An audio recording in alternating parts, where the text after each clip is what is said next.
Bom dia, 6 da manhã, sexta badalada, hora de despertar.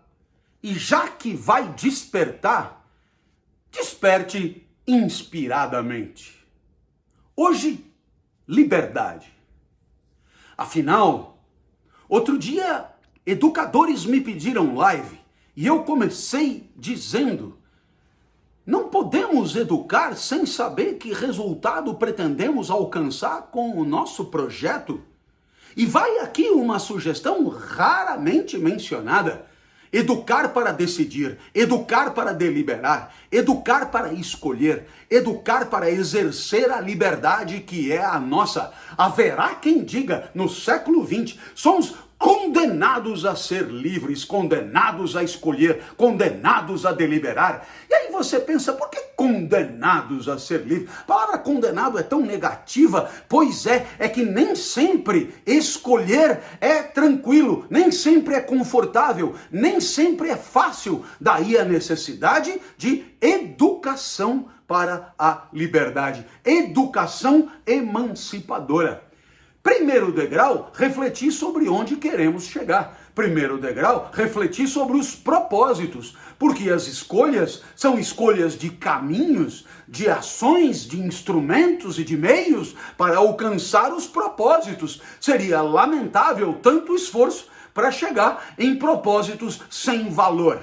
Segunda etapa, escolher o melhor caminho, definido o bom propósito. Escolher o melhor caminho implica definir estratégia, considerar tudo que possa influir nesse caminho. Muitas das variáveis não estão sob o controle de quem avança, de quem escolhe, mas é importante mapeá-las, identificar sua incidência, verificar o quanto podem ajudar ou atrapalhar esse caminho. Pois bem, definida a boa estratégia, ainda cabe pensar: será que isso que eu tenho que fazer para chegar lá com a maior eficiência é digno, dignifica a minha humanidade? Será mesmo que isso eu posso me permitir fazer?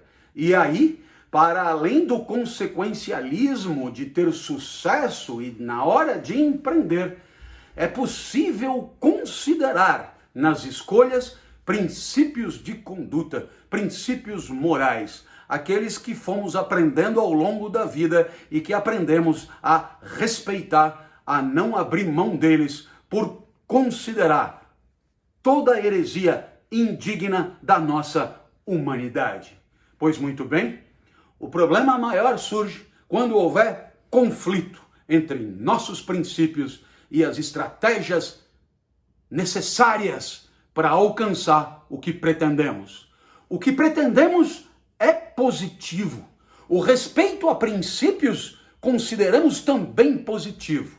E nesse dilema que atravessa a mente de todo aquele que é lúcido, entendemos que ensinar a decidir, ensinar a escolher e a deliberar implica uma grande consciência da complexidade da vida. Quanto maior a inteligência e a sabedoria, mais as decisões tenderão a ser arrazoadas e poderemos de peito aberto declarar que, embora outros caminhos fossem possíveis, embora outras soluções fossem defensáveis, foi essa mesmo que na intimidade da nossa inteligência decidimos para a nossa vida.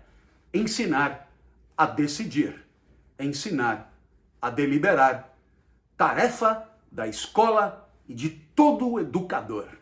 Era isso, aula e ensinamento de hoje, reflexão inspirada. Até amanhã, fique bem.